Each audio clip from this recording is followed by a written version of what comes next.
Sì. Vedi, io le imposterei proprio così. Cioè, ci troviamo delle sere, Sì? esattamente con questo tipo di atteggiamento, super rilassato, e facendo quello che di solito ci piace fare. Quindi guardiamo video, ci raccontiamo storie. A una certa accendiamo i microfoni e esploriamo magari ricordi, pensieri, Sì, cose che ci hanno emozionato negli anni e che magari le confrontiamo con oggi, che è tutto estremamente piatto, no? secondo me sarebbe anche figo anche semplicemente accendere i microfoni quando raggiungiamo il perché di qualcosa, vogliamo introdurre un discorso, cioè l'ho sentito fare anche in alcuni canali è uno stile fighissimo, cioè il video inizia e sembra che il tizio sia già in una conversazione. Sì. No, Molto ma figo. mi hai fatto venire in mente quando hai detto, quando capiamo che stiamo per arrivare in un discorso super figo, accendiamo i microfoni, no? Mi sono immaginato da lì che per creare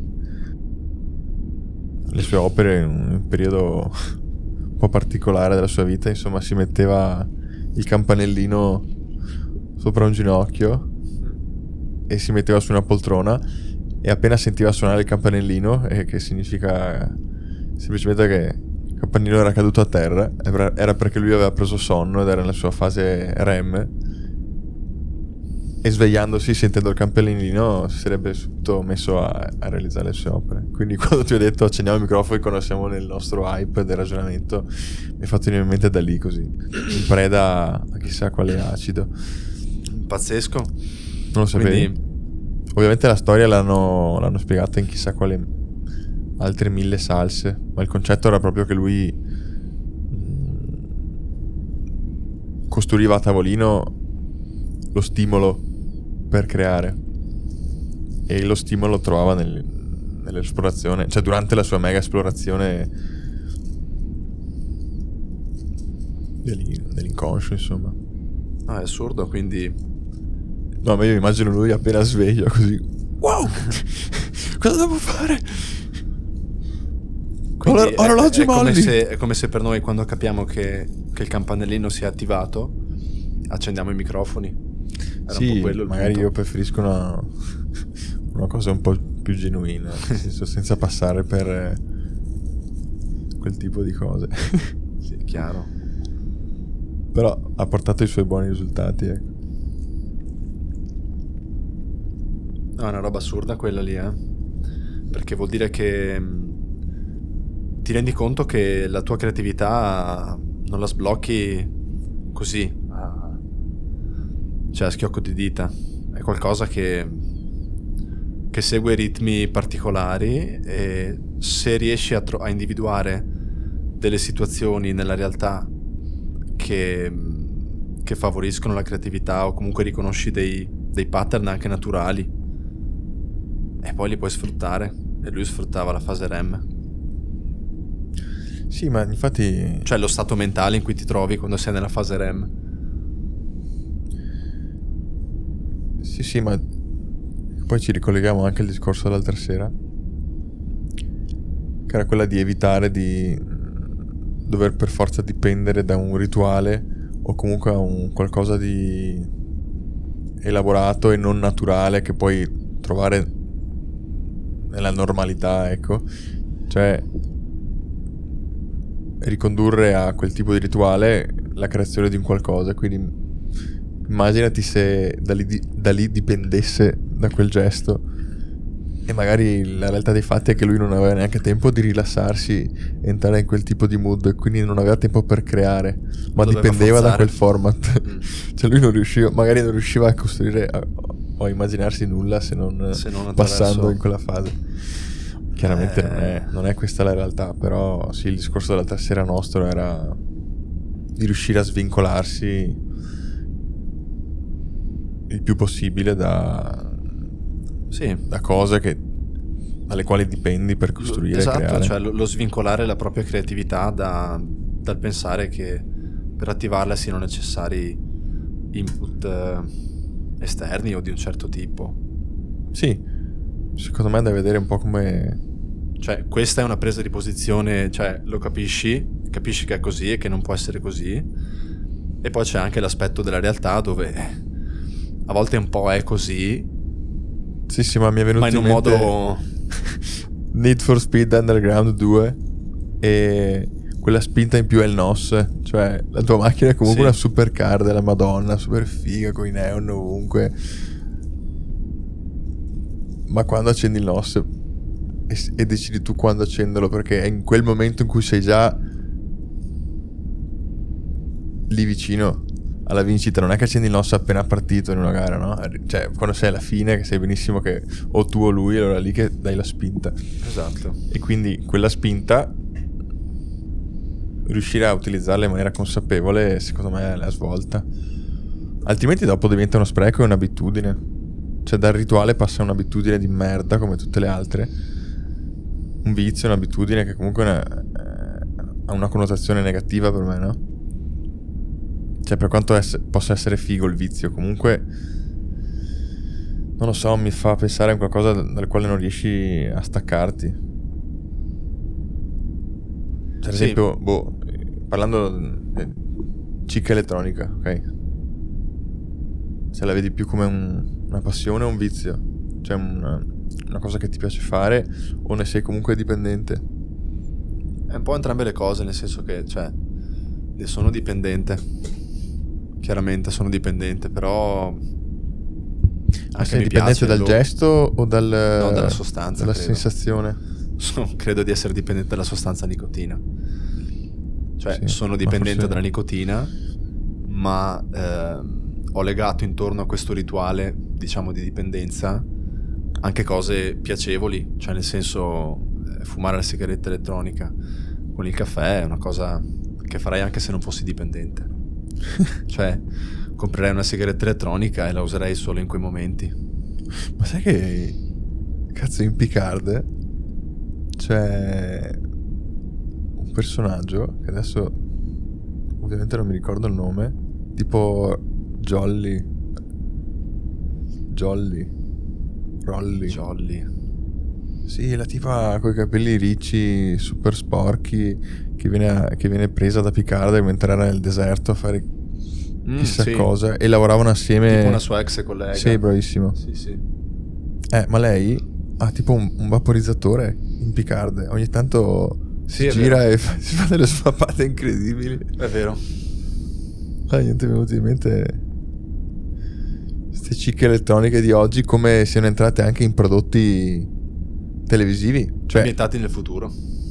sì, ma prova a pensarci, no? Cioè, le sigarette, ok, nel mondo del cinema ci sono da tantissimo tempo, ma non sono mai state introdotte altro tipo di cose se non cannoni, bong e quel coso là, ma niente nel mondo della sigaretta elettronica, ad esempio, perché non è cinematografica, è brutta da vedere, Sì. è oscena da vedere. Ma il vaporizzatore in Picard è figo perché non può essere liquido strawberry ice. No, lì Cioè, è... lì che sta fumando erba del futuro, cioè. Sì, ma te lo presentano come un rimedio assolutamente efficiente e comodo e immediato a quella che è oggettivamente una dipendenza. Cioè, E lì lo associano secondo me tanto a, che è una cosa che vedo su di me, allo stress.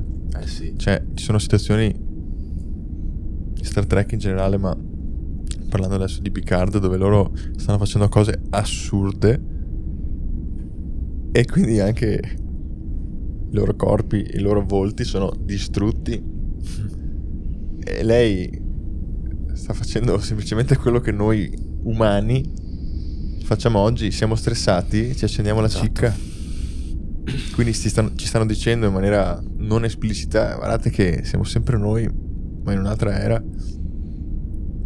Esatto, siamo sempre in un'altra era. Cambiano le facce, cambiano i nomi, cambiano i pianeti, ma alla fine hanno tutte delle sembianze simili.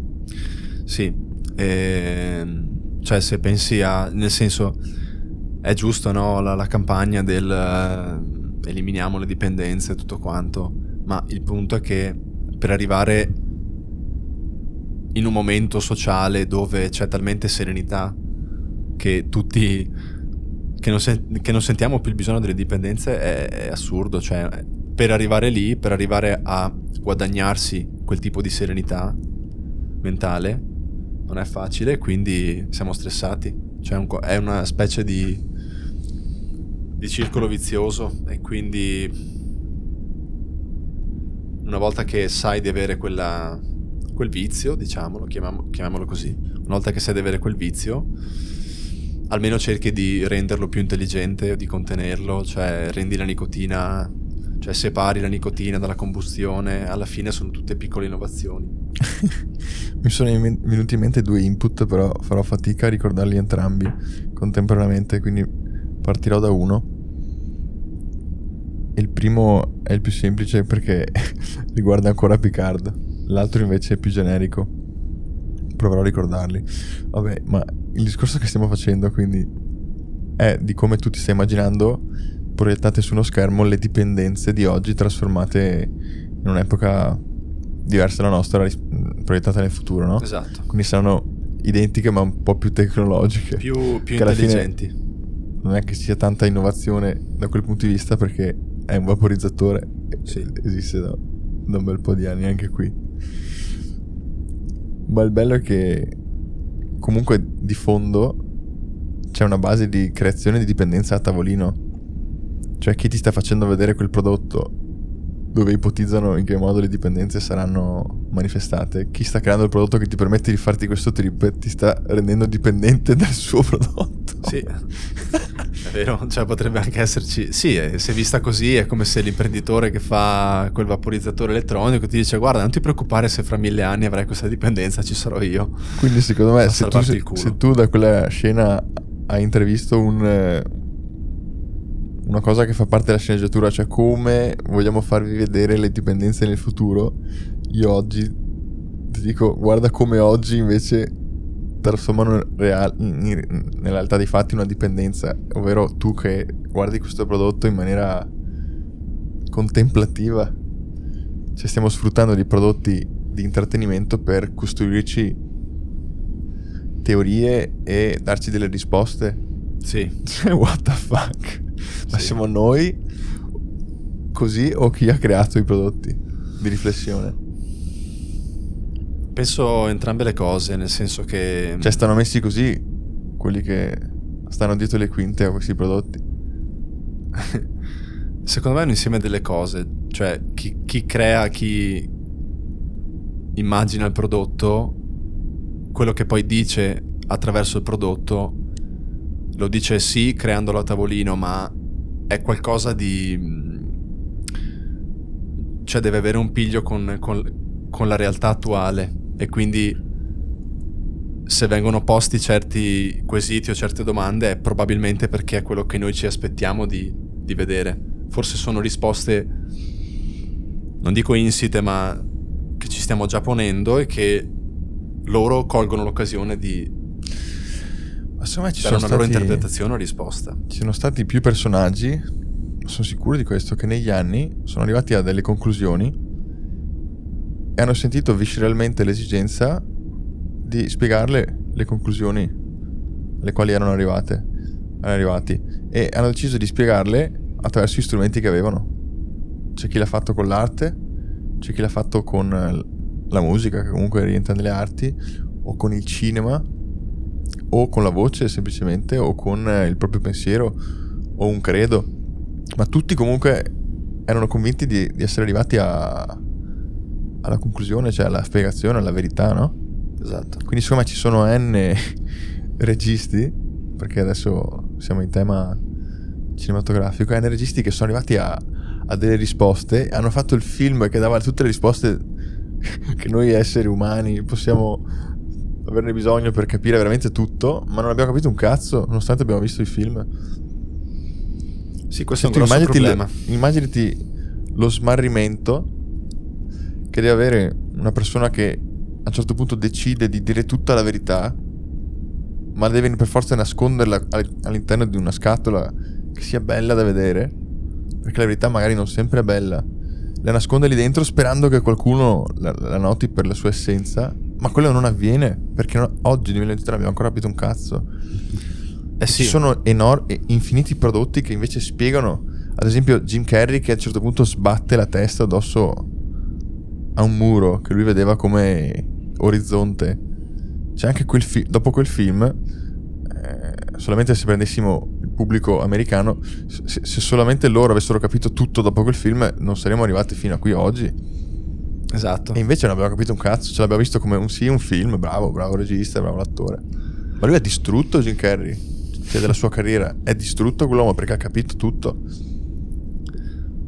Questo è un gigantesco problema e consiste nel fatto che molte persone non guardano quello che guardano immaginando che dietro ci sia un significato. Cioè il loro centro di attenzione si sposta su elementi di contorno. E questo me ne stavo accorgendo. Ma il punto è che se inizi a guardare le cose cercando sempre di scoprire cosa vogliono dirti, puoi letteralmente crescere, acculturarti, cioè è incredibile, proprio perché inizi a collezionare tutti questi messaggi atomici che questi artisti, registi hanno lasciato. Ma la domanda infatti che ti faccio è, secondo te, ad esempio, mi viene in mente le scuole, perché dovrebbe essere quel luogo all'interno del quale comunque qualcuno si pone nelle condizioni di darti dei consigli o comunque indirizzarti in un certo modo, perché ha un'esperienza diversa da te che sei un po' più giovane e quindi una certa credibilità. Ma secondo te oggi nelle scuole danno anche degli input su come realmente prendere e gestire la tecnologia e i contenuti e le migliaia di cose che vediamo ogni giorno? Cioè questi ragazzini vengono cresciuti con non usate il telefono a scuola e fate il cazzo che volete lì fuori, o ragazzi questo è un luogo didattico e lo strumento che avete a disposizione è un cellulare che vi permette di accedere a questo, sappiate che ogni ambiente in cui vi ritrovate nel mondo del web ha bisogno delle sue regole da seguire, comportamenti. Non aprite TikTok pensando che sia la realtà, questa è la realtà. Cioè, ci sono questi input oppure sono nella balia del non ti dico un cazzo e capisci da solo di essere nel peggior periodo storico possibile? Io credo sia più la prima, nel senso che secondo me escludendo chiaramente i periodi dove c'erano reali problemi legati a altro tipo di situazioni. Qua siamo di fronte a un problema psicologico enorme. Sì, non si fanno più domande. No, infatti viviamo nell'era dei disturbi psicologici, cioè nel senso, secondo me è più la prima, perché non credo che nelle scuole vengano dati questi strumenti, e se vengono dati penso sia raro, ma questo lo vedi per esempio durante il Covid, come le scuole hanno reagito allo smart working o no, cioè sì. Com'è che si chiama nella scuola, le lezioni da casa, insomma. E cioè quello che ho notato è che c'erano parecchi giudizi morali dietro, cioè non ho sentito dire da nessuno, almeno in televisione, ma guardate che questo è semplicemente uno strumento come tanti altri. In Australia si fa, non lo so, dagli anni 80, cazzo. E cioè l'internet e la lezione a distanza è stato semplicemente uno strumento per risolvere un problema. Nel caso dell'Australia era l'incredibile distanza che c'era tra alcune persone e le città, e quindi sì, chiaramente non ci eravamo mai trovati cioè condizioni di avere necessità di utilizzarlo, per ma nel momento in cui sorge la necessità di utilizzarlo, cioè se la premessa è ok, ora è il momento di utilizzare questo strumento che è già stato utilizzato anni e anni fa, e se la premessa è questa, cazzo, cioè, i ragazzi crescono capendo che questo è uno strumento e quindi è utile a qualcosa. Io credo invece che non vengano dati strumenti e quindi tutto sia in mano. Me lo dicevi tu che ormai creano piattaforme che sono interamente accessibili e navigabili da bambini. Chiaramente, ma non solo da bambini, ma pensate mobile. Cioè tutto si sta sviluppando verticalmente in un piccolo schermo. Non voglio esagerare, ma il 65% dei dati e dei contenuti scaricati sono da mobile, escludendo tutta quella parte di piattaforme utilizzate da professionisti che effettivamente, come anche noi, no? Cioè abbiamo bisogno di monitor, computer e quant'altro. Cioè mobile noi facciamo molte meno cose. Voglia. Cioè Mobile, cioè intendo proprio cellulare. Mobile per me cioè, io lo utilizzo nel senso letterale della parola, cioè Sì, per le sue funzioni. ti consente di avere contatti di essere in contatto con gli altri mentre sei in mobilità.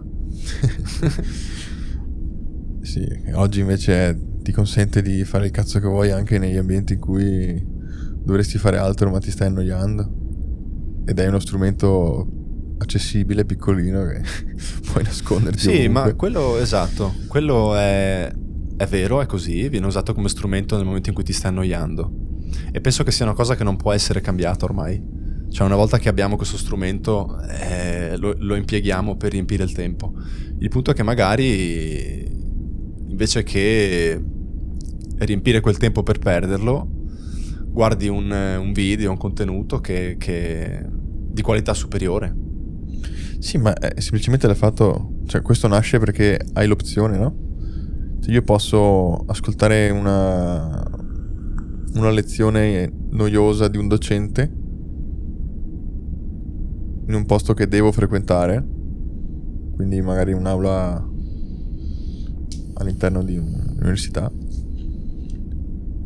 ma avendo la seconda opzione, ovvero aprirmi il cellulare e guardarmi un video su YouTube, io ho questa seconda opzione e quindi la ipotizzo e magari la porto avanti. Ma se noi torniamo indietro, non hai doppie opzioni, ti annoi di fronte al docente, continui a guardarlo e in realtà non lo ascolti. Cioè quella magari era la più grande delle opzioni che ti permettevano di scappare con la testa. Invece oggi hai miliardi di opzioni. Per quello che ci annoiamo dopo un secondo che una persona non parla di cose che ci interessano, è il fatto che magari oggi abbiamo perso gli interessi.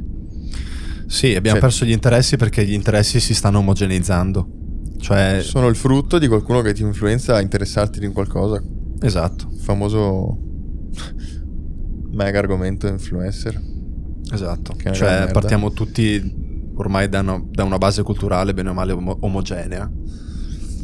Però se torniamo all'esempio di un evento, cioè un evento sociale dove ti stai annoiando e tiri fuori il telefono, se tu prendi l'internet come uno strumento e non più come sì, puoi utilizzare quel tempo per guardare un video di cui che magari ti dà uno spunto per ricominciare la conversazione con le altre persone, per portare sul tavolo qualcosa di interessante che hai appena scoperto. Ma infatti sì, qui magari discorso... non attinto dal pool comune a tutti. Cioè qui sta l'originalità, cercare quali sono i nostri stimoli originali, avere il coraggio di perseguirli a discapito di qualcosa che potrebbe sembrare più comodo dell'immediato da consumare, ma questo ci porterà ad avere cose più interessanti da dire agli altri. Quindi è un utilizzo della piattaforma per acquisire conoscenze interessanti da condividere nella realtà. Certo, le attingi dalla piattaforma, è vero, c'è quella parte lì, no? C'è quella parte di tiro fuori il telefono, ok, però poi l'output è diverso. Sì, la mia paura è che tutti questi ragionamenti non siano fatti dalle persone più coinvolte in questa storia, perché la realtà dei fatti invece è che vengono aperti questi contenuti per distrarsi da quello che non si vuole vedere di fronte agli occhi. Cioè magari noi abbiamo questo tipo di attitudine, cioè cerco di ottimizzare la situazione e se vedo che perdo l'interesse da una cosa cerco di trovarla dall'altra per poi trovare uno spunto, uno stimolo per tornare a quest'altra persona e coinvolgerlo. Cioè ciao, questo ragionamento ma chi cazzo lo fa che non ha almeno 29 ma 30 anni su, cioè no, 30 anni su dici? ma sì, io sto parlando proprio di questo. Cioè la perdita dell'interesse, perché gli interessi sono talmente tanto poco chiari che non sai nemmeno tu cosa ti interessa. Ecco perché lo perdi ovunque l'interesse. Questo non mi piace, questo non mi piace, cambio canale. No, la televisione mi fa schifo. YouTube, ok, questo video non mi piace, schippo. Spotify, schippo. Ma cos'è che stai cercando? Sì, esatto, perché sei semplicemente tu che stai reagendo a qualcosa che ti viene buttato addosso, ma se dovessi essere tu a muoverti di tua iniziativa, dove andresti? Forse neanche lo sai, questo è il punto. Si stanno perdendo sicuramente interessi. c'è un bel rifugio a tutto questo e secondo me è un rifugio molto confortevole. Può essere il mondo del gaming, no? Quindi il passaggio ulteriore che fa il ragazzino è dire ok, raga, non mi interessa un cazzo quello che sta dicendo questa persona e sono all'università, e poi si gira dall'altra parte e non mi interessa un cazzo quello che sta dicendo il mio coetaneo al bar, ma sul serio non mi interessa. Poi si gira una terza volta, sì, alla fine comincia a fare i conti con questa cosa, cioè sul serio non mi interessa, e si gira dall'altra parte e vede magari i genitori che dicono ma tu devi studiare, cioè tu devi fare questo perché è un tuo dovere. Magari questo l'abbiamo sentito più noi, adesso è un po' più easy la situazione. Un po' più easy la situazione, sì. Però ecco, il conforto lo vedo quando quel ragazzino ecco si gira dalla quarta e ultima parte e lì c'è il computer e dice lui mi sta chiamando ma non mi sta dicendo cosa devo fare, lui mi dice solo guarda, per funzionare devi accendermi. E sì. tutto partiva da un'ascensione, che è l'unica cosa che lui ti chiede di fare. Sì. Tutto il resto GG, cioè inventatelo. Beh, quello spot gli spot anni 80 dei primi computer Apple, dove praticamente era questo, no? Cioè questa mano perfetta che semplicemente clicca un bottone, devi solo attaccare il computer alla corrente, sei a posto. Sì, che per girare quella ripresa ci hanno messo che ne so, giorni sì, perché sia la perfezione sulle mani, sulle unghie. Esatto. Scegliamo una tra 100.000 più belle della California per uno spot. Sì. Apple. Sì. Sicuramente lo speaker non l'ha detto in questo modo, ma comunque è passato. Beh, per tornare a Seinfeld, vero, comunque era tutto super macro all'epoca. Era tutto super macro la pubblicità, no? C'era tutto ravvicinato. Sì. E appunto per farti sentire magari più dentro, più vicino. Sì, e in Seinfeld c'è una puntata intera dedicata a questo meme praticamente, dove George viene scelto come modello per le mani. E ovviamente lui tutto gasato lo condivide con i suoi amici, ma poi, come puoi ben immaginare, le cose vanno a finire un po' a puttane per il povero George. Però c'era un po' questa l'ossessione del presentare in modo perfetto, e veniva assolutamente bevuta,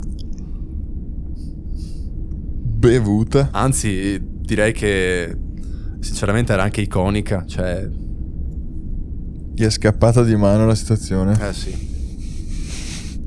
Comunque ti ricordi prima che ti dicevo che avevo due pensieri? Sì. Bene, sono riuscito a recuperare l'altro. Il secondo? Sì. Il secondo riguarda sempre i vizi. Una volta ho sentito che i vizi non si possono eliminare, ma si possono solo sostituire. Cosa ne pensi? Cioè, passi da un vizio all'altro, ecco, non è che ne elimini uno. ma lo sostituisci subito con un altro.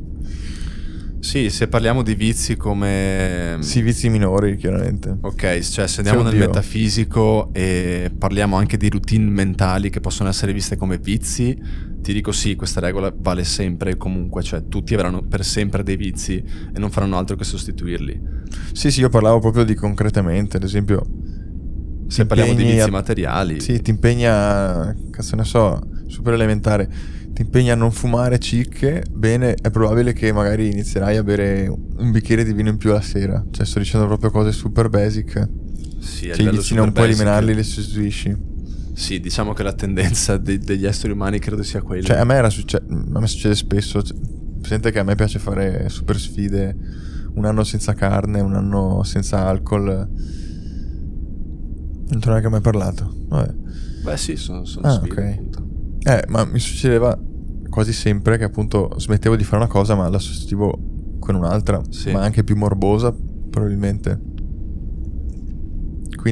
Quasi passare da un'ossessione sì, all'altra. esatto, a un certo punto. Cioè ti cerchi di allontanare da una cosa che trovi non più sana o comunque piacevole, ma incappi in un'altra e ti illudi di essere così tanto bravo da dire anche a tutti ho smesso di fumare. Sì, ma sai benissimo che magari hai smesso di fumare cicche e di notte ti fumi solo cannoni, cioè. Sì. Però comunque nei confronti del pubblico ti senti, non lo so, realizzato nel dimostrare che tu hai fatto un qualcosa, ma dentro l'hai sostituito con qualcos'altro.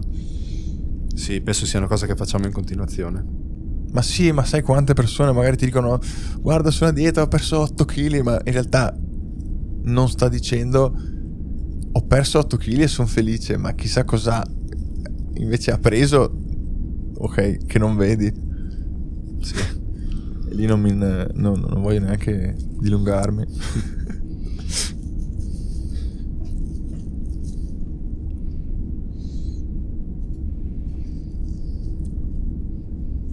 Boh, io non mi ricordo dove eravamo partiti. Ma penso che sia impossibile ripartire da un inizio. Ormai abbiamo lasciato la riva. Alla deriva. A proposito, ma qui i due innamorati DJ dove sono?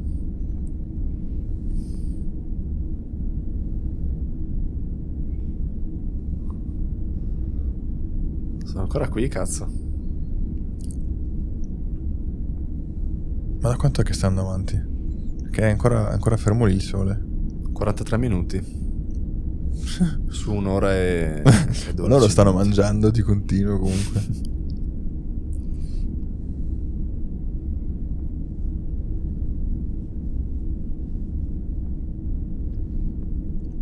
Poi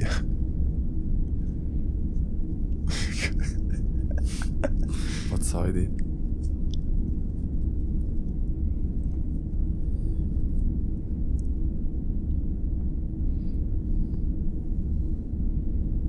Ma invece sai cosa sto vedendo? Che stanno nascendo un sacco di corsi, non solo universitari, ma proprio degli indirizzi, scusami, non dei corsi, degli indirizzi di scuole, istituti superiori, sì, dove fanno digital marketing e probabilmente insegneranno anche il corretto utilizzo dei social, perlomeno. Sì, se non altro ti fanno capire che i social possono essere utilizzati per lavorare. Cioè, come utilizzare i social per lavorare. Ma mi stavo anche chiedendo, ok, ma se hanno introdotto questi indirizzi, chiaramente hanno dovuto rimuovere altre materie, no? Cioè io quando ho fatto lo scientifico facevo probabile, sì, il latino e vabbè, matematica, fisica, ma non statistica. Sì. Ok. Ma l'indirizzo adesso di digital marketing, cosa che viene scartato? Tipo, fai statistica ma non storia? Che comunque a togliere non è che rimane tanto. Cioè, per poter fare per poter rendere specializzato quel corso. Esatto. Comunque devi mettere fare lezioni qualcosa inerenti al marketing, ma devi togliere altro. Sì, fare qualcosa di generico che copra un po' tutto, ma al tempo stesso così ma specifico non quindi, è facile. Secondo te quale sarebbe la materia che tu potresti sacrificare? Cioè, proprio pensare alle materie che hai studiato, quale sacrificheresti per fare digital marketing? Porca troia. Però ad oggi, cioè, devi riflettere con la testa di oggi. Con la testa di oggi. Sì. Escludendo religione, perché comunque è una materia opzionabile. Ma sai che ti direi il latino, cazzo. Proprio lo studio del latino, quello Ok. serio, cazzo. Cioè toglieresti il latino per fare la grammatica latina la toglierei. Cioè dicono sempre sì, va bene, aiuta, apre la mente, il cervello, tutto quanto. Però cazzo, è molto legnoso il discorso. Io ho sempre avuto grandi inculate in latino. Sì, anch'io. Ma a me piaceva. Assolutamente. A me piaceva, ma sì, frase fattissima. È il docente che non mi ha mai capito. Ma è vero, non riuscivo a prendere la sufficienza con lui. Ma mi detestava. Ma guarda, Ma perché non stavo al suo gioco? È incredibile sta cosa. ma guarda, il latino, cioè anch'io lo ritenevo io ho fatto la tesi su una roba in latino, antica Roma, eccetera. Ma sì, cioè, era ultra figo. Era ultra figo, ma a livello di significati, del perché, cioè capire il latino nel senso di cosa la lingua latina ha portato, ma poi star lì ore su, appunto, a sfasciarsi la testa sulla grammatica e la traduzione, quello era un po' eccessivo. Ma sì, perché cioè all'epoca era diventato proprio un imparare a memoria, perché avevo perso il treno per riuscire a trovare la logica in quello che studiavo, ok? E quando, secondo me stai capendo benissimo il ragionamento, quando perdi il tempo per poter seguire la logica di un percorso, è troppo tardi e sei costretto, per stare dietro a questo treno, ad imparare tutta a memoria, ma non capisci un cazzo di quello che stai dicendo. Ma c'è un momentum dove tu puoi metterti a pari con la logica. Ma secondo me anche con la matematica succede allo stesso momento, cioè allo stesso modo.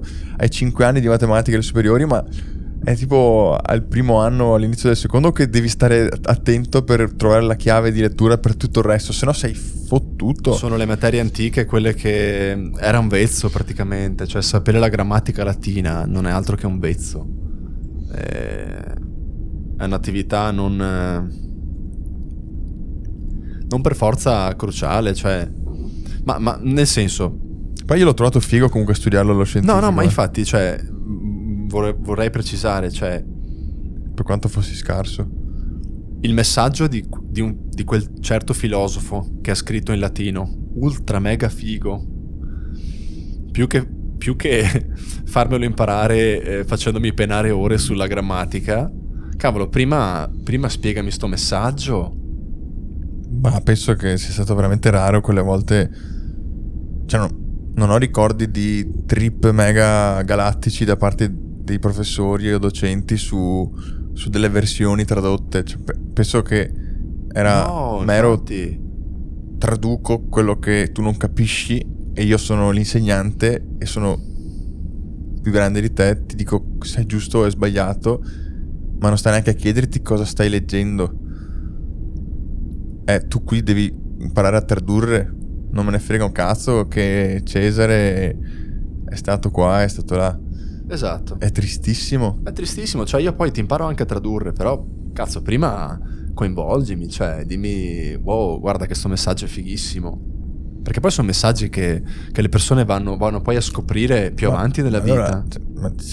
Stiamo parlando quindi di un dramma, nel senso che Messaggi filosofici importantissimi. ma è un dramma perché se l'informazione, la formazione e l'educazione è nelle mani di chi non si intrippa in quel cazzo che ha studiato, Esattamente a cosa questo. serve che lui sia là a far sì che le persone schifino quello che stai dicendo? Bene, questo è il risultato, bravo. Cioè, quanto meglio spiegheresti a qualcuno in un'aula di fronte a te, dove tu sei il docente, quanto bene spiegheresti una materia di studi come potrebbe essere un qualcosa che tu oggi fai, no? Ti piace, lo fai e la trasformi in materia. Come la spiegheresti quella materia? Nella maniera più bella e innamorata possibile? quello che non abbiamo visto da parte dei docenti. Sì. Abbiamo visto gente che ci insegnava la storia, dove la storia ne frega un cazzo. Esatto. Non ho mai visto la passione, se non forse in veramente poche figure. Sì, pochi Ma rari casi. faccio fatica a ricordarmele. Non perché siano passati anni, perché non è che abbia chissà quanti. Ma mi immagino io quando racconto qualcosa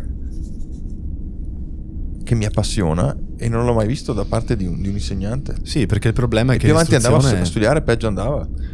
se l'istruzione è vista come un servizio, cioè, e si ferma a quello, Io ti ho come sempre McDonald's. detto no, che a un certo punto sono andato via dall'università perché avevo notato che ponevo troppa dedizione rispetto a quella che ricevevo come feedback da parte dei docenti, no? Quindi mi impegnavo troppo, mi intrippavo troppo in quello che facevo, in quello che studiavo rispetto al minimo necessario. Ma secondo me questa cosa ce l'abbiamo da sempre dentro ed è un motivo intrinseco che ci ha portato poi a esplorare il mondo del web. Cioè non vedere dalla parte opposta la stessa dedizione e interesse che noi riusciamo a riporre in cose che comunque non ci interessavano. Esatto. Cioè io devo fare questo bene, adesso ti dimostro che io mi metto realmente d'impegno per conoscerla, ma questo impegno veniva visto come una performance male riuscita. Cioè non veniva visto realmente l'impegno. Ce l'hanno sempre detto a parole, ovvero hai del potenziale, hai del potenziale, hai del potenziale, ma ci veniva detto mentendo. Hai del potenziale, veniva detto come frase sei uno scarso di merda, ma non posso dirtelo. Invece noi sì, avevamo del potenziale, ovvero interessarci di un qualcosa che ci viene presentato come una merda, non presentato come una figata pazzesca, perché fidati che se fosse stato presentato come una figata pazzesca tutta la Divina Commedia la sapresti a memoria adesso. Sì. Sì, Invece non ti ricordi un cazzo. esatto. Cioè non ti ricordi un cazzo per quello che ti hanno detto, perché magari l'hai esplorata per i cazzi tuoi e te lo ricordi per quello, non per come te l'hanno spiegata, sicuramente. Esatto. Ma infatti poi arrivano artisti come Benigni che te la spiegano, sì, la Divina Commedia, come andrebbe spiegata, perché ti ci intrippi, cioè ti capisci. Ma secondo te dove stiamo andando? Cioè potrebbe essere che ci sia una svolta, nel senso noi abbiamo posto in questo sistema educativo? No, perché non ci interessa prendere posto lì dentro, ma lo possiamo sviluppare altrove. Quindi i YouTuber sono i nuovi insegnanti? Assolutamente sì. Cioè potremmo dire questo, no? Sì. Cioè Sì. chi fa tutorial come professione dovrebbe stare in una cazzo di scuola, ma non in una scuola di merda che esiste già. Cioè dovrebbe stare esattamente dov'è, quindi a casa sua a fare tutorial, ma dovrebbero dargli più valore. Sì. C'è più istituzione. Tu dici dovrebbero dargli più istituzione? Non le istituzioni dovrebbero dargli più valore, ma le persone dovrebbero trovare più valore in questi tipo di creators. Certo. Cioè non dovrebbero trattarli come dei cazzo di video che ti servono in quel momento per imparare come merda spegnere o depressurizzare la caldaia perché non va Certo. più in blocco. Però per me sì, personalmente loro sono le nuove istituzioni. Le mie nuove istituzioni sono loro. Nel senso che possiamo noi istituzionalizzare loro, cioè renderci conto che loro ci stanno insegnando qualcosa di veramente autentico, perché ne sono appassionati Io mi immagino e manco ci stanno guadagnando più di tanto. un'evoluzione anche di questo tipo di piattaforme dove le persone iniziano a portare un vero rispetto, ma parte anche da un commento, no? Su un canale, no? Che gestiamo. Cioè mi è partito un ragionamento, ovvero ma io ti sto creando un contenuto gratuito per intrattenerti, ok? Se non ti ho soddisfatto a pieno nelle tue voglie, ma perché devi andare ad attaccarmi e a invitare anche altre persone a staccarsi da una community o comunque da un intrattenimento che nel tuo caso a te non piace, ma agli altri piace, rega, cioè perché devi andare a distruggere cosa che non fai in una scuola, capisci? Sì. Ma all'interno di un commento YouTube ti senti libero di fare il cazzo che vuoi. Quindi mi piacerebbe un po' più di rispetto, solo quello. Assolutamente sì. Ma perché se lo meritano i creators, non perché è la piattaforma che si merita rispetto, quello è un altro discorso. Cioè chi sta creando un qualcosa lo sta creando realmente con le buone intenzioni. Ed è per quello che è importante per queste persone che perdono il loro tempo a commentare così.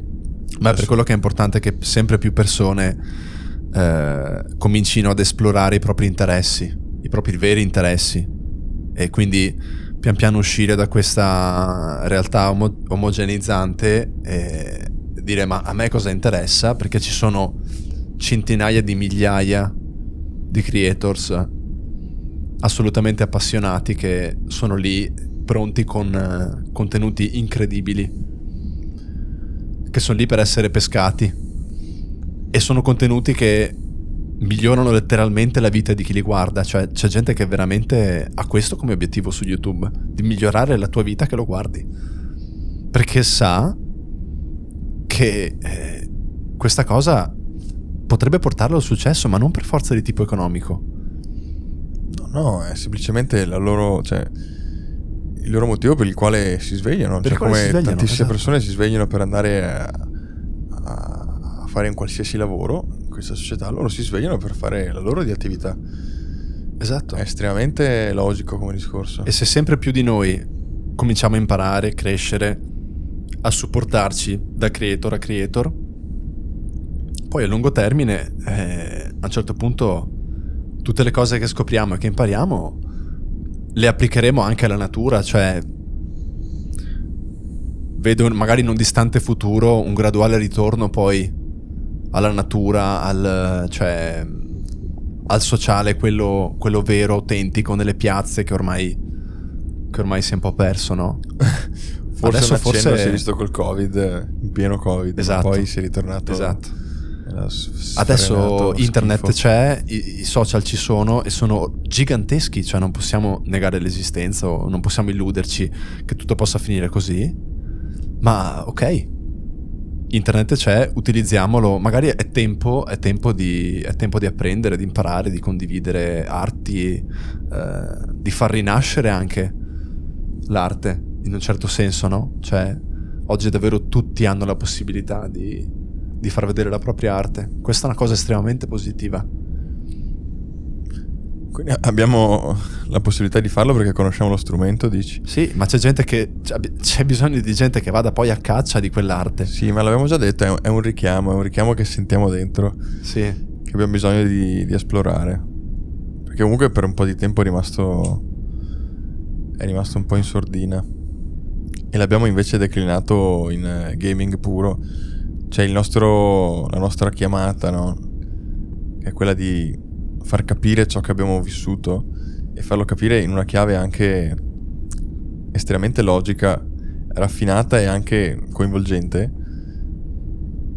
Un periodo della nostra vita l'abbiamo deciso di stoppare questo tentativo di far capire alla gente cosa facciamo e abbiamo incanalato questo nostro fuoco nel giocare, divertirci noi e fottersene degli altri. In sostanza ce ne siamo fottuti di tutti quelli che c'erano attorno. Sì. Cioè io ho il mio computer, qui dentro mi sto bene, qui dentro sto con le persone che mi capiscono e lì fuori non avete capito bene, lo capirete fra 10 anni e direte: esatto. Oh cazzo, ma tu hai 10 anni che sei in cuffia a parlare con le persone, wow. Esatto, sì, e voi l'avete scoperto col Covid che esiste qualcos'altro oltre a Skype, bravi. Sì. Quindi per quegli anni abbiamo esplorato in maniera egoistica. Abbiamo detto semplicemente: non ci capite? Vaffanculo. Vaffanculo. E ci siamo anche divertiti. Sì. Adesso invece siamo cresciuti e il richiamo torna, però ci chiede di fare un passetto, di smettere di fottercene altamente e magari di dare un qualcosa, esatto. di fare realmente arrivare un concetto e sfruttare le stesse identiche piattaforme che c'erano 10 anni fa, ma che adesso le stanno facendo vedere un po' a tutto il mondo in altre chiavi, ed è un po' il nostro momento. È una chiamata che possiamo anche far finta di non sentire, però sarebbe frustrante. No, è una chiamata di it's time to give back, no? Cioè abbiamo per anni studiato e raccolto i messaggi che i creatori dei giochi a cui abbiamo giocato volevano passarci, li abbiamo vissuti in pieno, abbiamo visto che erano reali per noi, abbiamo visto che abbiamo realmente creato connessioni, abbiamo vissuto esperienze e adesso le vogliamo restituire quello che una traduzione di quello che abbiamo vissuto, perché quello che abbiamo vissuto esiste, abbiamo vissuto la nascita praticamente del gaming e insomma qualcosa ha lasciato, no? Ma la cosa bellissima che avevo detto anche prima è che siamo cresciuti con l'attesa, il concetto pulito di attesa, nel senso non puoi avere subito questa cosa, devi aspettarla, che era l'uscita di un film, l'uscita di un videogioco, la stessa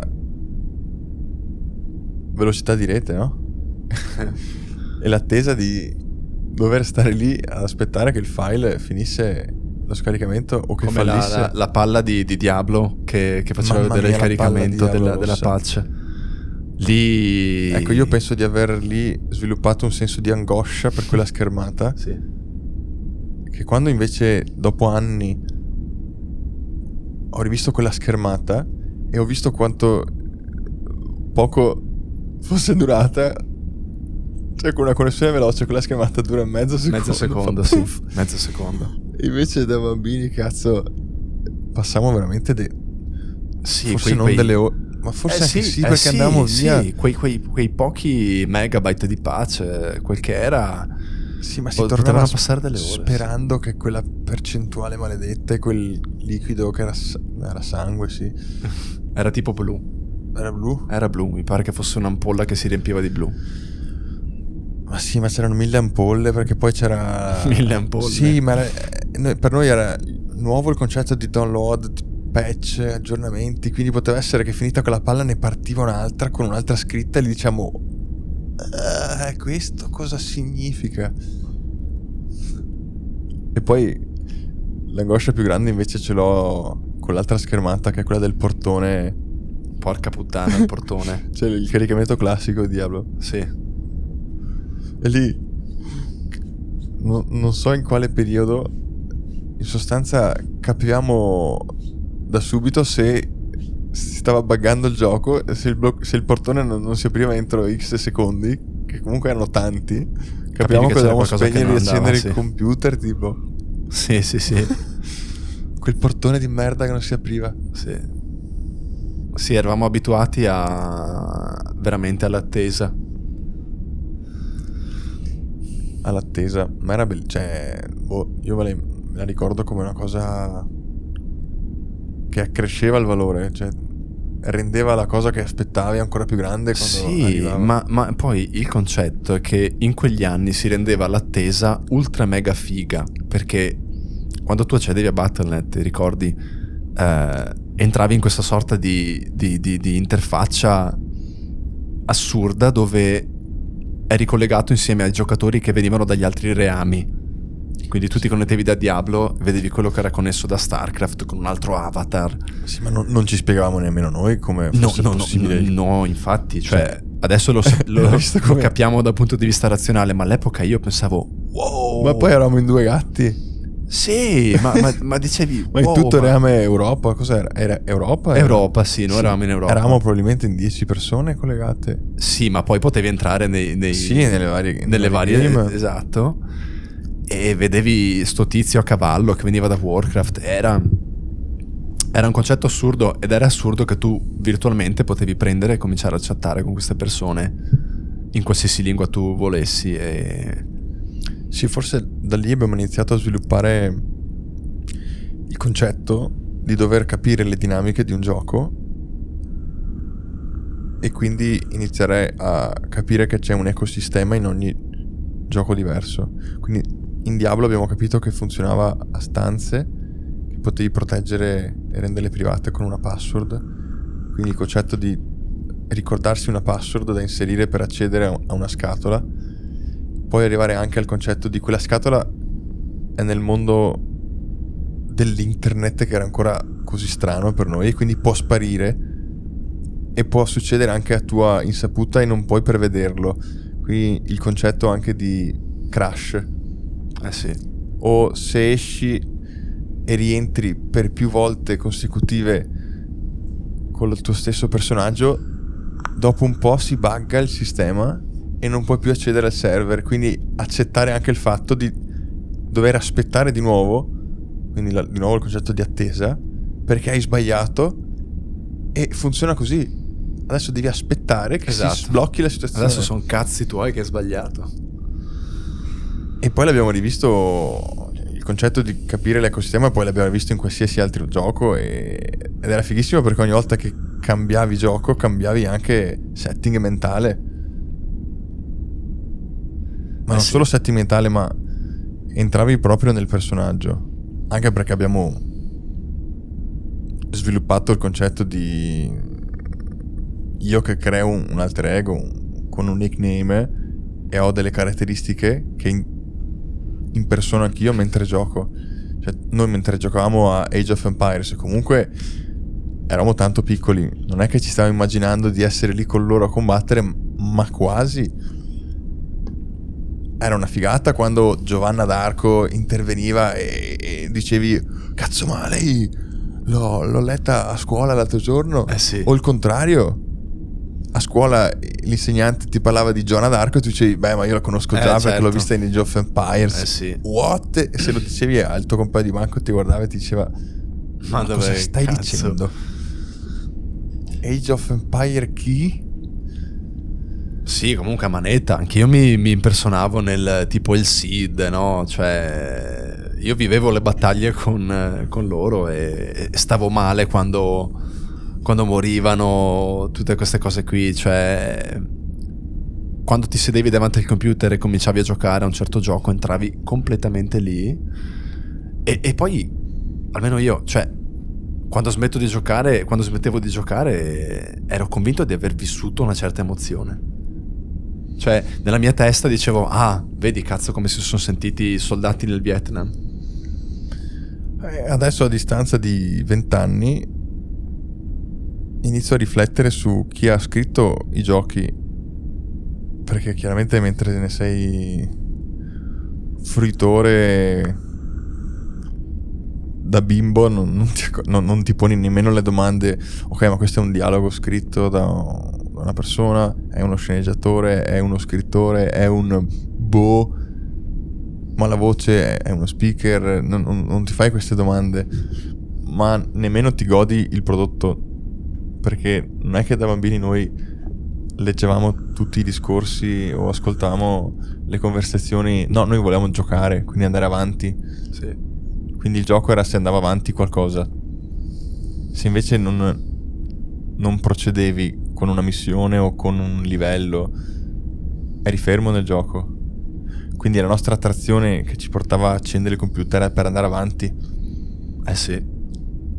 E lì un altro concetto incredibilmente figo, dove tutto attorno a te è bloccato. Quindi ogni giorno vai a scuola, ogni giorno saluti, come va? Bene, bene, bene. Ma tu vuoi andare avanti con qualcosa e lo vedi all'interno del computer. Però è fighissimo prova a pensarci. Poi sono arrivati altri giochi che invece ti permettevano di fermare completamente tutto. Non serve che vai avanti, tutti allo stesso puoi fare livello. Il cazzo che vuoi. GTA. Sì. Sei questo. Al massimo puoi vedere più cose, ma adesso puoi fare tutto. Se tu appena accendi GTA, potenzialmente puoi fare non tutto forse, ma gran parte delle cose. Magari non hai certe armi, sì, ma puoi entrare nelle macchine, puoi saltare, puoi morire, puoi correre. Esatto, man mano che progredisci si sbloccano nuove attività. Quindi alternavamo giochi in cui devi andare avanti, combattere gran parte delle volte, e altri giochi dove invece avevi la libertà di spegnere quando volevi e di non avere la pressione del cazzo, se sto fermo sto perdendo tempo. Cioè, tua idea di quando skillavamo i personaggi, male era il PvE, il concetto di PvE, potenzialmente dividevi le ore a disposizione di gaming e le suddividevi per quanto potevi expare. Sì. E non expare era perdita di tempo. Sì. Cioè, sto perdendo livelli, sto perdendo soldi a seconda del gioco che facevi, Invece altri giochi dove wait, posso fare il cazzo che voglio, posso intripparmi guardando la luna e spararla come in San Andreas. Esatto. E più avanti siamo andati, secondo me più eravamo attratti da entrambe le cose, non abbiamo mai escluso una. Cioè l'alternativa chill era sempre necessaria, come era necessaria sempre anche l'alternativa più hardcore. Più hardcore. Ah sì. Sì, più competitiva, perché alla fine è la competizione. Sì. Counter Strike, tutto il mondo. Infatti, degli sport. Per quanto riguarda me, l'alternativa chill ce l'avevo con me stesso. Quindi le sessioni, quelle hardcore, erano su Discord o su TeamSpeak, quindi mentre giocavo con altri. Staccavo e andavo a chillare su altri giochi da solo. Su altri giochi. Da solo o comunque con Elia, perché comunque all'epoca la chiamata su Skype, perché usavamo Skype, no? La chiamata su Skype sotto tra me e Elia era sempre attiva, nonostante sopra ci fossero altri software. Quindi si chiudeva TeamSpeak e si switchava Skype ed era la normalità, cioè ci si poteva chillare senza per forza dover interagire. Sì, era una telefonata aperta, un canale aperto anche 8-10 ore al giorno. Facciamo anche gli screen, forse il record è 13 ore di chiamata Skype. Porca troia. Sì. Sì, è una figata perché sullo sfondo lasciavi aperto un canale di collegamento e nel frattempo continuavi con le tue varie attività, altri giochi o cazzo ne so, YouTube. Sì, beh. E c'era la possibilità di una costante condivisione. Erano tutte attività davanti al PC comunque. Sì, ma non c'era, cioè si mangiava davanti al computer. Però no, in effetti era talmente tanto aperta che, adesso che ricordo bene, si metteva semplicemente in mute e si andava giù, ma anche per un'oretta. Sì, certo. Cioè si lasciava l'altra persona lì. Ciao. Esatto, lo si diceva, guarda, mi riconnetto tra poco, intanto metto muto. Beh, in Eve ho fatto parecchie giornate così. Sì, ma entri nel circolo dell'MMO, no? Esatto, perché poi l'MMO è stata il giorno dopo ti troverò GTA. lì, se sei rimasto lì ti troverò lì e sarai però cresciuto come persona, perché comunque iniziano le interazioni reali. Però è anche lì come PG, quindi sarai voluto perché ha fatto una missione in più, ha trovato un pezzo in più, fighissimo. Crescere assieme virtualmente ma con persone reali è... Esatto. È incredibile. È incredibile e c'è anche l'altra faccia poi della medaglia, cioè puoi fare quello che vuoi come in GTA, ma qui capisci che si sono raggiunti altri livelli, cioè nell'MMO online non solo puoi fare quello che vuoi, ma puoi anche scegliere di non progredire, di rimanere sempre nella città del primo livello e fare finta di essere davvero un personaggio del gioco, cioè nasce il role playing online e lì dici ma aspetta, cioè dove stiamo andando col gaming e quale sarà il futuro, cioè ti rendi conto che sono stati creati mondi assurdi e boh. È figo perché nei primissimi anni di gioco questi momenti di vero viaggio mentale non riuscivamo neanche a inserirli all'interno della giornata perché era una perdita di tempo. Noi li abbiamo bruciati i videogame. Abbiamo avuto un approccio molto pesante perché essendo partiti agli inizi, quando effettivamente avevamo capito che era diventata una realtà, cioè potevi accedervi velocemente, non ci siamo dati chissà quali freni o limiti. No, anzi. Però avevamo la chiave giusta di lettura, quindi lo facevamo con uno scopo buono. Sì, cioè ma diventare forti con quel personaggio, capire come funzionava quello scenario. perché avevi sbagliato. Cioè tutte Esatto. queste domande erano per migliorarsi all'interno di quell'ecosistema, ma comunque diventare migliori, cioè impegnarsi in qualcosa. Ogni giorno sapevi che potevi diventare migliore, cioè che potevi far progredire il tuo personaggio, e quindi... Ma porco devi anche tu. Esatto. C'è tantissime informazioni comunque ne abbiamo scoperte proprio trovandoci in condizioni ma pensa anche al mondo del mercato, del trade, di WoW, che è anche quello di EVE. Non so se tu in Esatto. WoW hai mai fatto trade. No. Io ero riuscito a entrare nel giro giusto, dove in sostanza compravo e rivendevo dei pezzi nel mercato che mi permettevano di comprare poi i coins, le monete per pagarmi l'account. Ma sai Ma che è una l'ha cosa detto... matematica. Ma sai che lo stesso discorso l'ha fatto Asmongold pochi giorni fa. Ha detto che lui ha imparato questi principi base economici su World of Warcraft, perché aveva fatto l'esempio di questi stivali che lui metteva in vendita e vedeva che non li vendeva, e quindi aveva cominciato a chiedersi: ma aspetta, quanti guerrieri ci sono in questo server? Sì, ho capito. Quindi quali sono le Il percentuali concetto che di bisogno, di esatto, richiesta, bravissimo, di la domanda e e offerta. l'offerta. Era proprio questo. Ho detto, io la domanda e l'offerta l'ho capita su WoW, non l'ho capita a scuola. Questo è Asmongold. Asmongold, sì.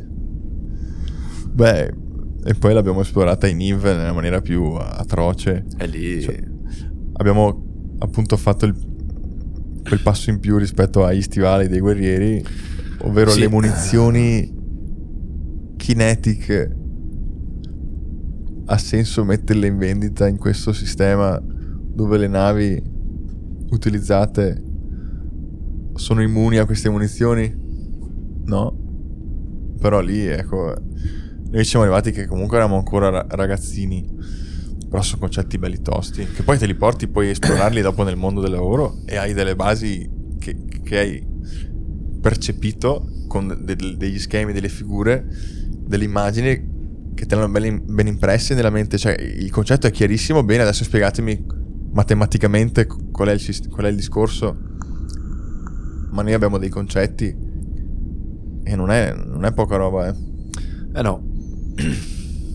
E poi su EVE la cosa folle era che tutti gli oggetti del gioco erano prodotti da player.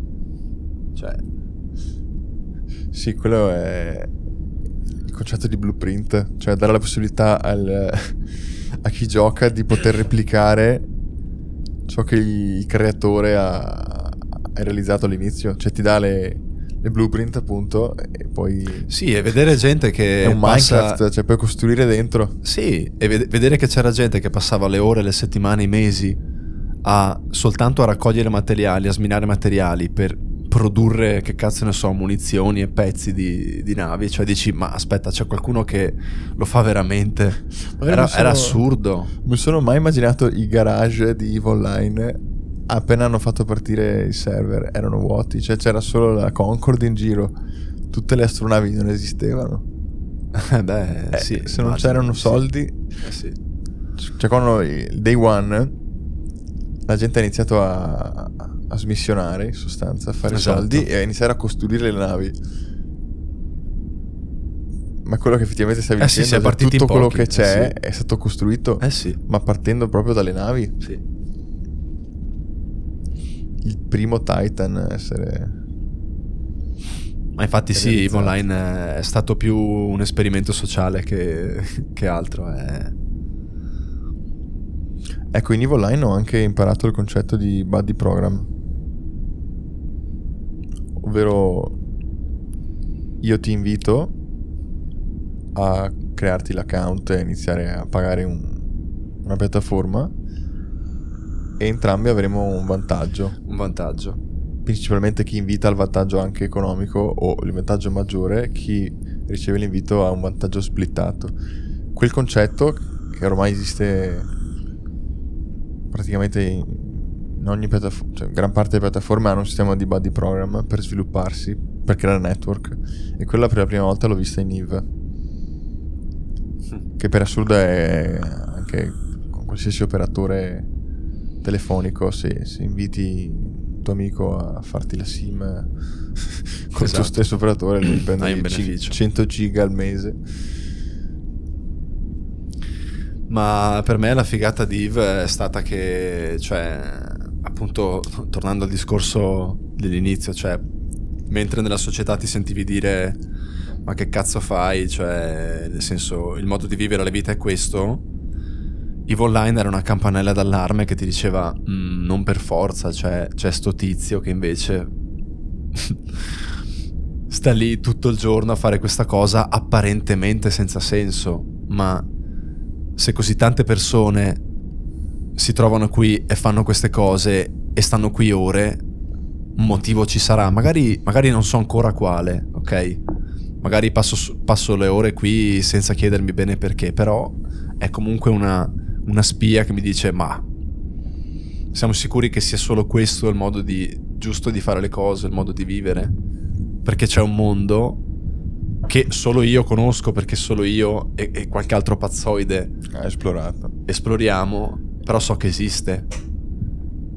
E da lì ci nascono conversazioni, impari nuove lingue, cioè man mano che passa il tempo ti rendi conto che è sempre più reale quello che porti a casa da queste esperienze.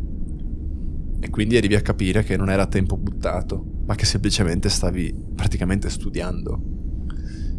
Ma i nuovi prodotti nel mondo del gaming sono costruiti con quello stesso intento di dare informazioni e aiutare anche la crescita mentale delle persone, o invece sono creati per diventare droghe e farne derivare parassiti che chiudono il cervello piuttosto che aprirlo? Beh, oggi stiamo andando molto in questa direzione, cioè, magari anche l'evoluzione di game già esistenti magari si sono trasformati in cose più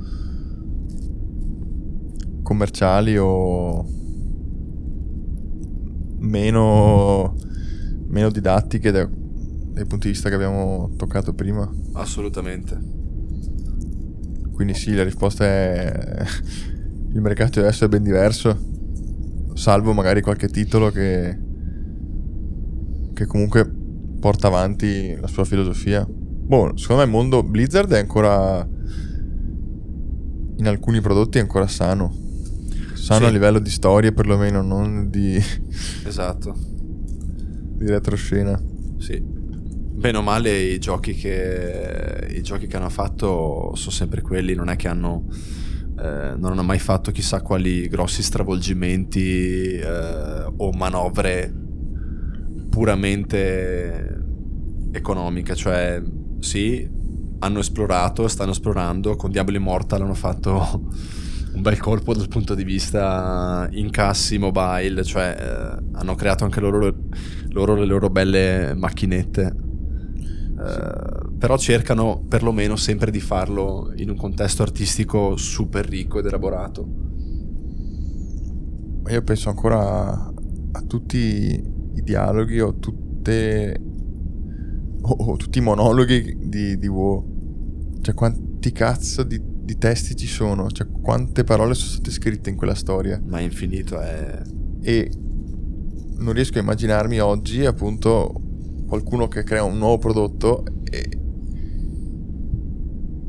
debba costruire capitoli interi, è assurdo, vero? Di storia. Ma che senso ha? Cioè, se oggi puoi costruire una cosa con molto meno impegno e magari può destare molto più interesse, e infatti non lo fa. Chi cazzo si mette a scrivere quelle storie lì oggi? Ma infatti non lo fa più nessuno. Cioè non ci sono prodotti del genere nuovi. No. Non ha senso? No, non ha senso. Ma quanto dura anche per gli stessi di WoW a fare nuove patch dove costruiscono ancora storie del genere? Cioè, ci sono ancora quegli autentici invasati. E come se perché altrimenti non verrebbero fuori quelle storie lì, cioè, e come se ci sono ancora? Sono ancora lì e martellano e sono fighissimi e martellano, cioè ecco, sì, quello forse mi emoziona ancora. Sì, pensare che ci sia ancora qualcuno realmente appassionato e ce ne sono di queste persone. Sì. Perché altrimenti non verrebbero fuori quelle cose lì. Sì, perché quando giochi a World of Warcraft, cioè, e cominci a leggere tutte le storie, i commenti, le storie, gli script delle missioni, cioè è stato tutto creato per parlare in modi diversi a seconda del punto di vista da cui vivi il gioco. Quindi chiaramente se tu scegli di vivere il gioco nella razza di non morto, la musica, la storia, la trama, i personaggi, i dialoghi, cioè le missioni, quello che ti viene detto suscita un certo tipo di vibe. Mettiti nei panni di chi ha costruito quel prodotto, ok? Come chi ha costruito altri prodotti, ma segui il ragionamento. Oggi scegliere una thumbnail e un titolo e una descrizione è un processo che porta diverso tempo, ma non solo per la creazione, ma anche per scegliere che cosa comunicare alle persone, ok? E pensare anche al fatto che qualcuno realmente ascolterà quello che stai dicendo, quindi farsi il problema di cosa dire, cosa non dire, cosa far vedere, cosa non far vedere, creare dei filtri su cosa puoi mettere qui e cosa non puoi, ok? Questa cosa proiettala e proporzionala a WoW. Quindi il ragionamento che tu fai per una thumbnail e per un titolo, proporzionalo alla quantità di informazioni che ci sono in quel prodotto, che loro si chiedono ogni giorno se sono lecit o no, e si fanno il problema di chi li ascolterà realmente, ma proporzionala a quel gioco. Cioè, hanno una responsabilità immane. E un altro discorso è: oggi tu crei un contenuto e pensi al target al quale ti vuoi rivolgere. Bene, ma loro al target all'epoca, qual era il target? Ragazzo di 14 anni. Bene, oggi quel ragazzo ha 35 anni. Quindi il target era il ragazzo di 14 anni che crescerà, avrà 35 anni e sarà ancora qui. Sì. Questo era il target. Sì. Pensaci, oggi tu crei il contenuto, ma non ti immagini che la persona guarderà quel contenuto per i prossimi 20 anni. No. Gli youtuber, quelli che adesso ci vivono, l'hanno passata esattamente così. Qual è il mio target? Il ragazzo della mia età di oggi che mi seguirà per 10 anni. Altrimenti non ti spieghi Favij che fa quei cazzo di video ancora. Lui è realmente interessato alla crescita del suo pubblico. Cioè, quando ha creato ha detto: ok, a chi mi rivolgo? A questo che diventerà questo. Sì, è il tuo pubblico, perché che poi se no ti non segue. riesci a creare WoW. Perché infatti. Se pensi al ragazzino e basta, non puoi pensare di buttare fuori una cosa che realmente non venga capita. Tu speri che quando la crei quel ragazzino la veda e cresca negli anni e poi dirà: ora ho capito. Sì, esatto. Questi sono i giochi. Esatto. Quindi la soddisfazione dei creators la vedono dopo 30 anni dall'uscita del loro prodotto. Esatto. Chiaramente escludiamo i giochi di altro genere. Infatti è una figata quello che hai detto, perché appunto sto cercando di vivermi World of Warcraft per la prima volta, perché non l'ho mai realmente giocato, ma stavolta partendo proprio dalla prospettiva di chi l'ha creato. Cioè wow, tutto l'impegno che è stato messo dietro, la cura ai dettagli, ma dettagli anche emotivi, cioè è studiato in una maniera veramente incredibile. E viverlo da quel punto di vista è molto bello, perché è come rivivere un gioco con una nuova maturità. Cioè c'è dell'altro qui, ci sono delle persone dietro che volevano darmi un certo messaggio. Sì, mi dispiace che non siano ancora emersi dei prodotti su piattaforme di streaming che rivelino un po' le storie dietro questi grandissimi prodotti. Ormai è di tendenza il docufilm su una stella del cinema, bene, docufilm sul cantante, Sì. Bene, figata, docufilm sullo stilista, bene, ma fatemi un docufilm su un cazzo di creator di Blizzard o su un graphic designer o un illustratore impazzito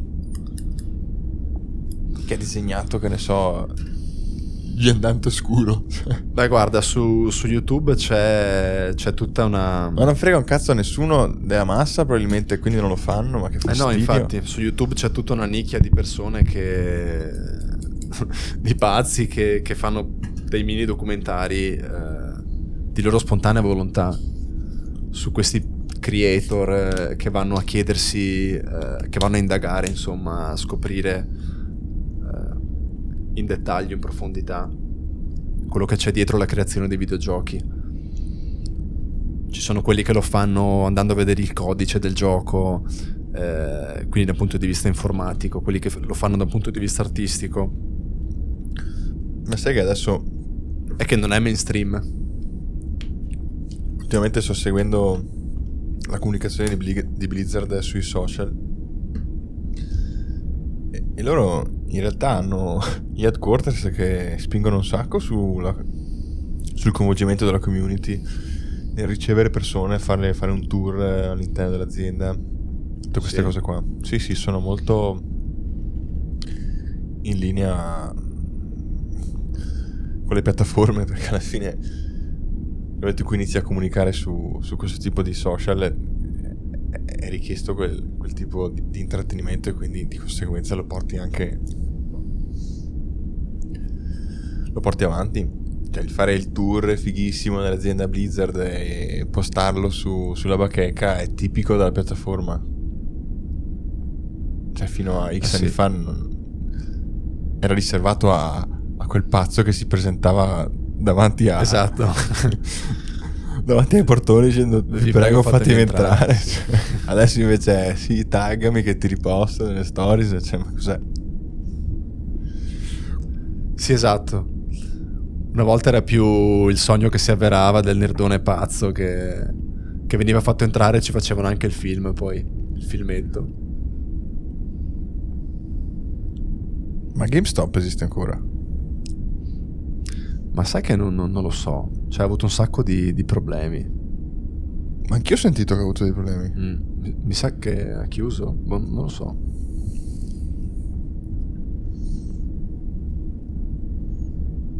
Ma anche noi era un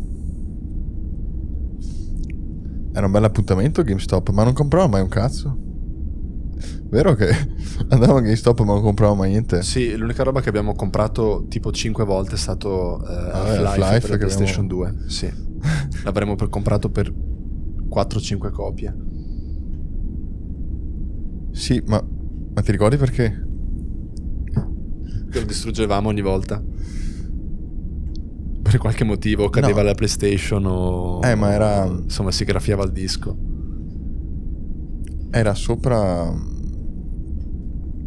un rialzo, un mobiletto, e tirando i cavi la PlayStation cadeva in avanti e si scassava il gioco, perché sul parquet a terra ci sono dei gran buchi. Cazzo, ci sono i solchi. Sì, ma della PlayStation. noi non eravamo mai arrivati a dire ma perché non metto qualcosa sotto? No, infatti. Era tipo accettare il fatto che tirando il joystick È vero. la play cadeva, e quindi sei un coglione e non devi farlo. È vero. Non abbiamo detto adesso trovo il sistema per farla cadere e non rompere. Cioè, sì, accettavi questa cosa e dicevi vabbè, il gioco andiamo al doveva negozio e lo rompersi, ricompriamo. lo ricompriamo. Ma poi non costava un cazzo. No, infatti. Cioè Half-Life era già Scarsissimo era già prodotto. finito Cioè, come gioco. te lo vendevano come uno uno schifo. Sì. Però dopo dai è stato rivalutato tutto. Porca troia. Adesso è un pezzo da collezione. No, ma hanno fatto anche un gran lavoro di rebranding. Ma Valve stessa,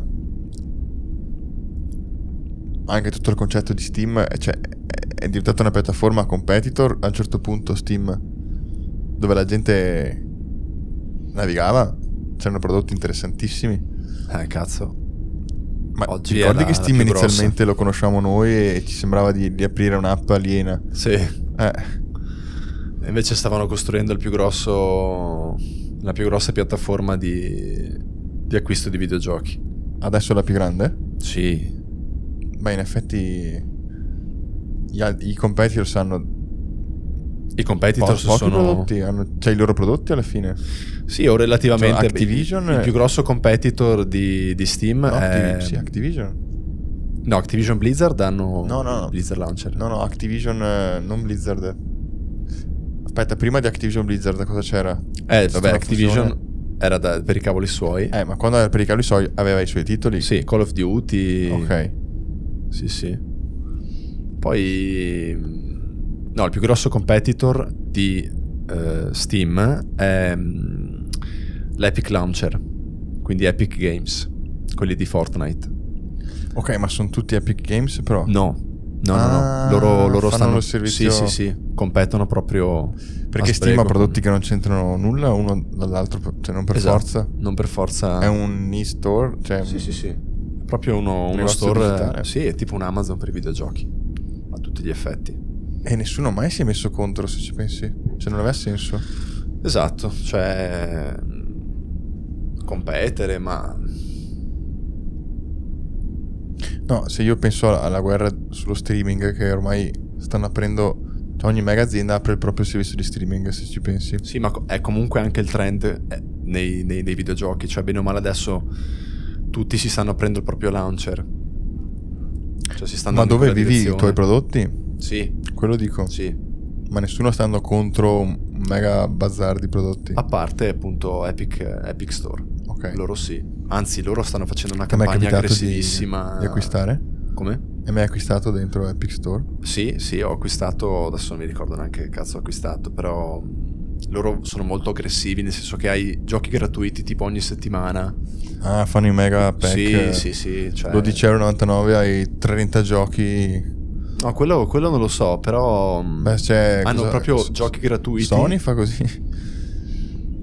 Hanno giochi gratuiti tipo ogni giorno, ogni settimana, insomma, e stanno spingendo parecchio, vogliono farti entrare nella piattaforma tramite giochi gratuiti, così ti fai una rubrica enorme e poi cominci a shoppare. Shop. Ed essendo la piattaforma di Fortnite comunque è molto grossa, sono molto grossi. Figo. Sì, beh.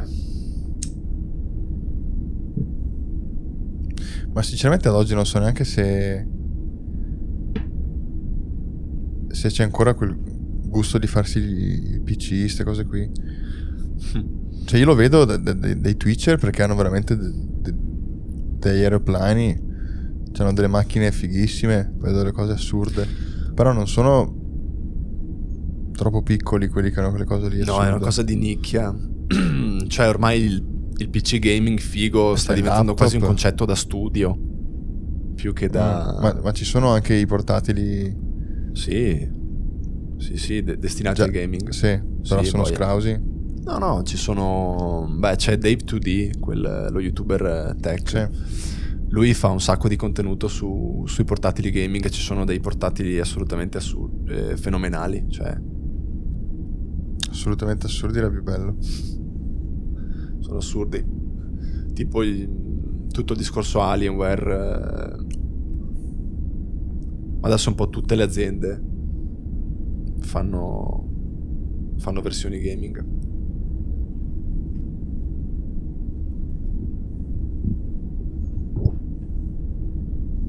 Dovremmo trovare però il giochino perfetto per trovare quella forma di disillusione. Quindi è il chill più estremo. Parlare mentre mentre è sotto il giochino sarebbe molto figo. In Ma effetti. come fai coi piedi? Cioè guarda come sono messo io. Beh, col joystick No, io intendevo trovare dei momenti diversi da questo per fare i giochini. Sì. Quel gioco d'altri tempi. Quel gioco ad altri tempi. Sì, dove non devi cercare di capire la dinamica, ma ti basta solamente esplorarlo giusto per il gusto di guardare come è stato creato. Esatto. E dobbiamo trovare quel tipo di scenario. Non so in quali momenti della giornata, ma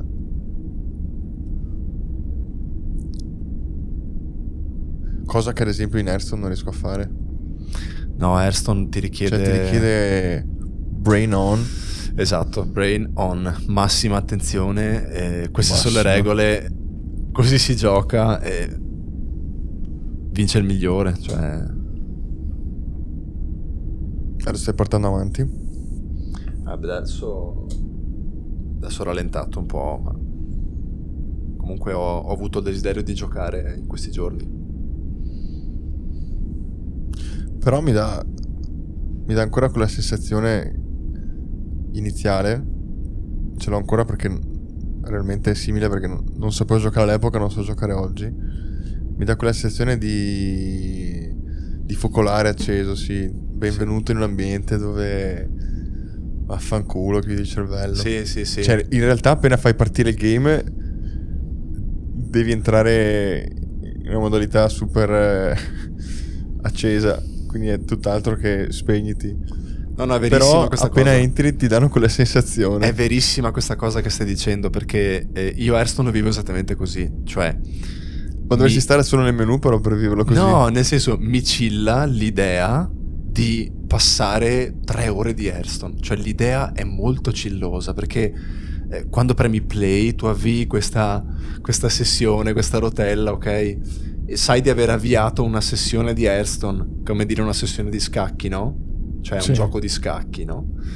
E questo pensiero in sé è molto sereno e chilloso, quindi chilli del fatto che inizi questa esperienza, poi nel mentre che la vivi dai la tua attenzione al gioco, perché poi è anche bello vincerlo questo gioco di scacchi. Mi è fatto Ed è venire in mente divertente. una scena pazzesca. Beh, concludi. No, niente, ed è divertente, alla fine è molto figo. Mi sto immaginando quello che stai dicendo, quindi delle sensazioni di relax in sostanza che ti passano attraverso il gioco che stai facendo, ma comunque tu fisicamente sei immobile e stai guardando il monitor. E stavo pensando anche che allo stesso identico modo, quindi immobile di fronte a un monitor, tu puoi ricevere anche informazioni opposte. Quindi vuoi sfogarti e ammazzare tutti in un game, uno sparatutto, tu sei fermo immobile davanti a un monitor e stai ricevendo informazioni che sono completamente diverse dal chill di cui parlavamo prima. Sì. Quindi è uno strumento che ti permette, fisicamente rimanendo immobile, di percepire sensazioni dalle più disparate, cioè passare da una cosa all'altra, ma tu fisicamente non richiede nulla. Esatto. Invece quando hai di fronte a una situazione palpabile, per provare un'emozione di distruzione devi danneggiare qualcosa, Sì. e creare attenzione su ciò che stai facendo, e magari qualcuno può accorgersene e chiederti il motivo o bloccarti nel tuo intento. Esatto. Ma tu in realtà non vuoi magari fare male a nessuno. Infatti per me il È il concetto gaming, di sfogo. per me il gaming si può associare al concetto di mindfulness, che è di totale presenza nel momento, dimenticandosi quasi del proprio corpo, della propria esistenza corporea. E su cosa si sei concentrato? Su quello che lo schermo ti sta dicendo, cioè sulle informazioni che stai ricevendo, e per assurdo ti trovi a viverle. Quindi, cioè, se nel gioco tu sei immobile sulla tua sedia, ma nel gioco stai per solcare quella collina che ti farà vedere il fiume sottostante, scenografico, tu in quel momento vivrai quell'emozione di sorpresa, di wow, Esatto. e la riceverai.